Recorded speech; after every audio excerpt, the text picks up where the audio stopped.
Dına hemu van salande pırtış didile min de mabun min dixwez ji te re bibêjim lê gotin li ser lêvên man dema tu li çem min bûyî her tiştê san xuya dikir lê gava ku ez tenê mabûm navê te di dilê min de dijî hinek ez tene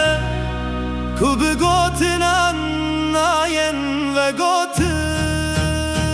ji te re ne gotim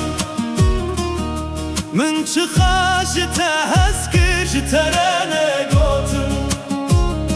tu xewna rojên min bûyî ji te re ne gotim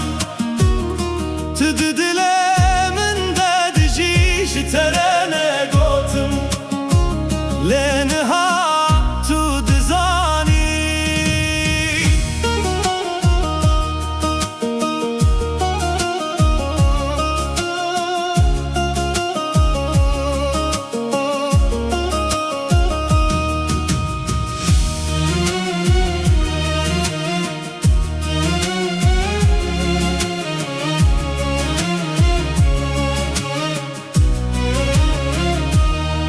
شev derbas dibûn